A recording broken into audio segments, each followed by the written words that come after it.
Welcome back to the nationally syndicated Price of Business show. I'm your host, Kevin Price, talking to you about you and your business. Ramit Sethi, he is with us here today. He's the author of the book, I Will Teach You to Be Rich, the Journal. By the way, he's been on the show many years ago over the initial book, I Will Teach You to Be Rich. Phenomenal book. There's so many out there that are written from a academic perspective, mainly observing what others have done. And I'm not saying that has no value, but there's nothing more valuable than someone who has rolled up their sleeves and has actually made it work. And that's what our guest has done. Welcome to the program, Robbie. Glad to have you on. A little bit about your background and what led you to really becoming passionate about this, not only for your own self-interest, but in helping others as well. Well, thanks for having me back. It's such a pleasure. I don't mind if you talk about my competitors' books as not having any value. That's totally fine with me. I appreciate it as long as I don't have to say it myself. You know what I love talking about money is I think that money is one of the undercurrents of who we are and how we spend our time and create our experiences.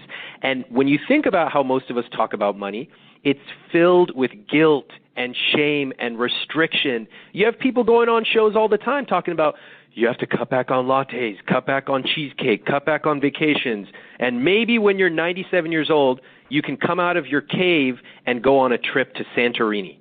I don't want to live a life like that.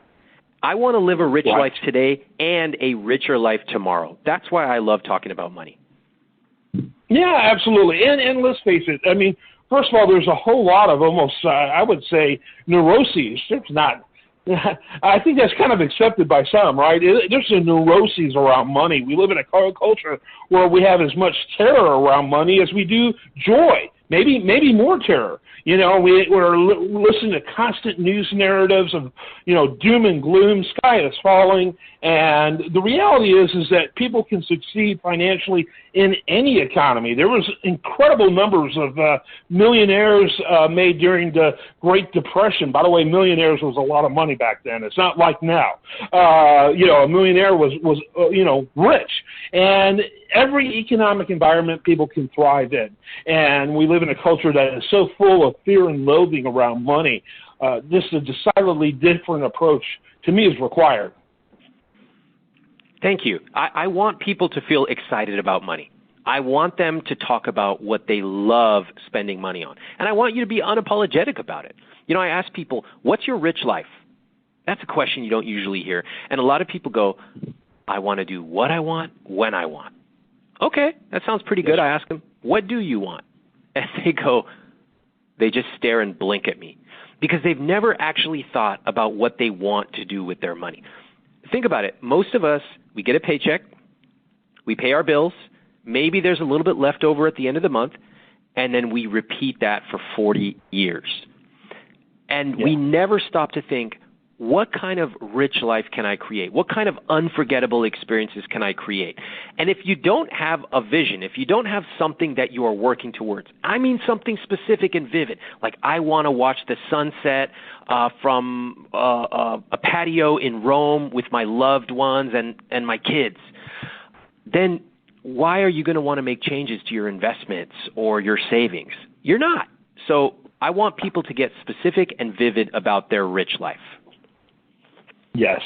Okay. So let's tie it into your own story. I interviewed a billionaire once, and I always am interested about where they came out of family of origin-wise and how much they overcame. And he goes, well, it did help my parents were millionaires. That kind of does undermine a little bit. The gap between millionaires and billionaires is huge. I get that. But it's almost like Donald Trump saying, I got a small loan of $1 million from my dad. It's like, I think there's credibility with the challenges that come with our stories, and yours came with challenges. Talk a little bit about that. Well, I grew up the son of Indian immigrants, and my dad went to work, and my mom would stay home with us. We had a pretty large family. And, I learned a lot just from observing my parents. Growing up, we did not have a nanny or any real help Our vacations involved us getting in our van and driving from Northern California to Southern California, where we would stay with family. And I later learned all these things that my parents did so that we could participate in sports. And eventually when we went to college, they said, if you want to go to college, you have to find a way to pay for it. We don't have enough. And they taught me how to apply for scholarships and how to get my way paid by scholarships for undergrad and graduate school. I learned a lot from my parents about money. I learned that you don't have to have a lot to create a rich life, and that you can get creative. And there are ways to find, for example, writing to the newspaper and getting columns published when I was a teenager. But after I graduated, I tried to teach my friends in college about money because I had learned about personal finance and psychology. Well, it turns out a lot of people don't want to go to events about money. It makes them feel bad about themselves. And so starting a blog, writing a book, and now it's been a couple more books which have sold over 1 million copies, that is a great way for people to gently start to take control of their money on their own terms. Yeah, absolutely. And so, and that's exactly right.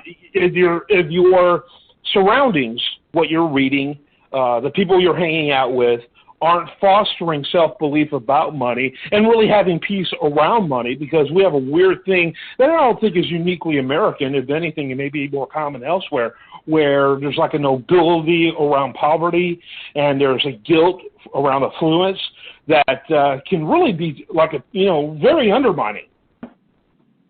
Yeah, think about the phrases we grow up hearing. If you're listening, think about the things that you heard in your family growing up. See if any of these sound familiar. We can't afford it. We don't talk about money in this family. That's for rich people, not for us. Phrases like that. Money doesn't grow on trees. I speak to a lot of people. I have a woman I spoke to on my podcast. It's live right now on the I Will Teach You to Be Rich podcast. She had a double lung transplant. She has 5 to 10 years left to live. And she's struggling with quitting her job. She says, I like the income, but I want to create memories for my daughters before I leave. And I asked her, what's your net worth? Guess how much money she has. I would say mid to high 6 digits. She has $12 million. Wow. Here's Tell a her person. To quit now. Just abandon your job. Well, I'll tell you what. I think for a lot of us, we hear that story and we go, that's crazy. The minute I had that, I would leave. Well, she is a crystal ball into everyone's future, because all of us tell ourselves, one day, if I had $10,000 or $100,000 or $1 million, I would do this.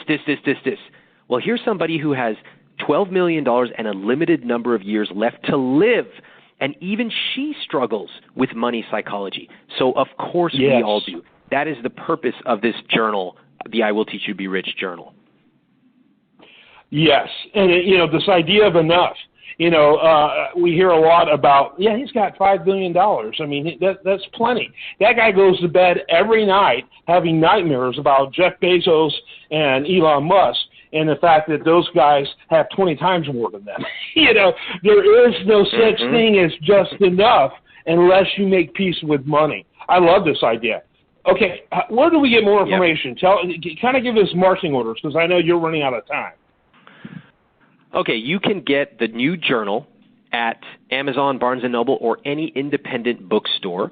You can find me on social media. I am at Ramit, R-A-M-I-T, and you can find me on my website at iwt.com along with my podcast. Ramit, thanks so much for being with us. I am Kevin Price. This is The Price of Business. Stay tuned for more after this.